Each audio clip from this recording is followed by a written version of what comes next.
వారు చెప్పుకుంటున్నటువంటి సిచ్యువేషన్.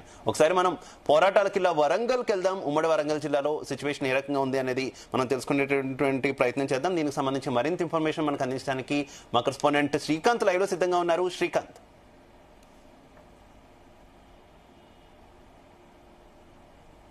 శ్రీకాంత్,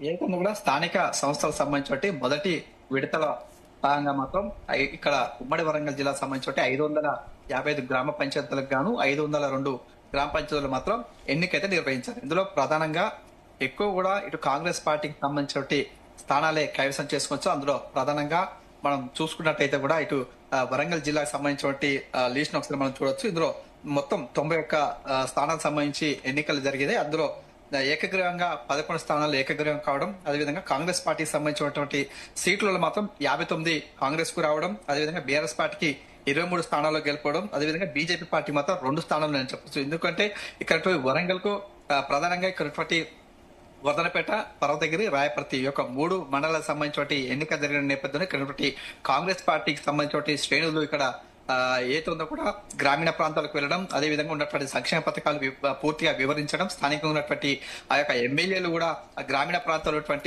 ప్రచార పర్వాన్ని అయితే కొనసాగించిన నేపథ్యంలో ఇక్కడ 59 స్థానాల్లో మాత్రం పాగవేసి చెప్పొచ్చు. అదే ధీటుగా దానికి సమాధానంగా ఉన్నటువంటి ప్రతిపక్షంలో ఉన్నటువంటి బీఆర్ఎస్ పార్టీకి సంబంధించిన నేతలు కూడా ప్రచారం చేయడం, ముఖ్యంగా ఇక్కడ ఉన్నటువంటి ఎర్రబెల్లి దయాకర్ రావు లాంటి నేతలు కూడా ఇక్కడ ప్రచారం చేసిన నేపథ్యంలో 23 స్థానాలు కూడా దక్కించుకునే పరిస్థితి కనిపిస్తుంది. మరోవైపు ఇక్కడ ఉన్నటువంటి వర్ధనపేటకు సంబంధించిన ప్రాంతాల్లో మాత్రం 3 బీజేపీ పార్టీకి సంబంధించిన స్థానాలు కూడా కైవసం చేసుకోవడం, మిగతా కొన్ని ప్రాంతాల్లో మాత్రం నువ్వా నేనంటుగా పోటీ పడినట్టు పరిస్థితి కనిపిస్తుంది. అదేవిధంగా కొన్ని స్థానాల్లో మాత్రం కాంగ్రెస్ పార్టీకి బీజేపీ టై ఇచ్చినట్టు పరిస్థితి కనిపిస్తుంది. మరికొన్ని స్థానాల్లో మాత్రం ఎక్కువ కూడా ఇటు తండాలకు సంబంధించిన గ్రామ పంచాయతీలో మాత్రం ఎక్కువ స్థానాల్లో మాత్రం ఇటు కాంగ్రెస్ పార్టీకి సంబంధించిన స్థానాల్లో మాత్రం గెలిచిందని చెప్పొచ్చు. మరోవైపు ఇటు హన్మకొండ జిల్లా ప్రాంతాన్ని చూసుకుంటే మాత్రం మొత్తం 69 సంబంధించినటువంటి జీపీలు ఉన్నాయి. ఇక్కడ ఈ ప్రాంతంలో మొత్తం ఎన్నికలు జరిగిన నేపథ్యంలో కూడా 5 ఏకగ్రీవం కావడం, అదేవిధంగా ఇటు కాంగ్రెస్ పార్టీకి సంబంధించినటువంటి 34 స్థానాల్లో గెలుపొందినటువంటి పరిస్థితి కనిపిస్తుంది. బీఆర్ఎస్ పార్టీ మాత్రం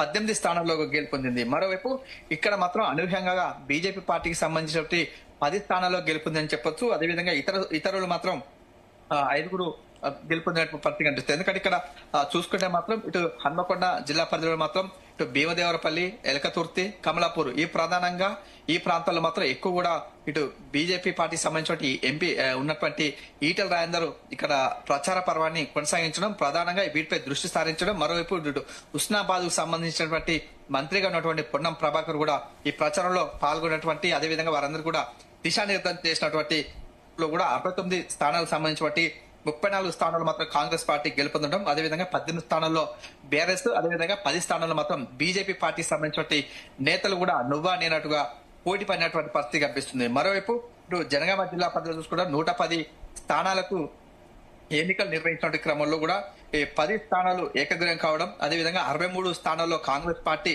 గెలుపొందడం, మరొక 21 స్థానాల్లో మాత్రం బీఆర్ఎస్ పార్టీకి సంబంధించిన నేతలు కూడా గెలవడం జరిగింది. ఇక్కడ మాత్రం బీజేపీ మాత్రం 1 స్థానం మాత్రమే గెలుపొందిన పరిస్థితి కనిపిస్తుంది. ఇక్కడ ప్రధానంగా జనగామ జిల్లా ప్రాంతానికి సంబంధించినటువంటి మొత్తం శేషంగన్పూర్ నియోజకవర్గానికి సంబంధించినటువంటి ఎన్నిక జరిగిందని చెప్పొచ్చు. ఇక్కడ కడియం శ్రేరి, అదేవిధంగా తాటికొండ రాజా మాత్రం ప్రచార పర్వాన్ని కొనసాగించారు. ఇటు కడియం శ్రేరి అక్కడ ఉన్నటువంటి పథకాలు, అదేవిధంగా ఇటీవల జరుగుతున్నటువంటి పరిణామాల నేపథ్యంలో కూడా ఇటు కాంగ్రెస్ పార్టీకి సంబంధించిన శ్రేణులను గెలిపించాలనే నేపథ్యంతో వారితో మమేకమవుతూ కూడా ప్రచారం సాగించిన పరిస్థితి కనిపిస్తుంది. మొత్తంగా ఇటు మైబాద్ జిల్లా పరిధిలో చూసుకుంటే మాత్రం ఎక్కువ కూడా 84 స్థానాల్లో ఇటు కాంగ్రెస్ పార్టీ గెలిస్తే మాత్రం 49 స్థానాల్లో మాత్రం బీఆర్ఎస్ పార్టీ కూడా పోటీ పడినటువంటి పరిస్థితి కనిపిస్తుంది. Shiva, right, okay, thank you Srikanth.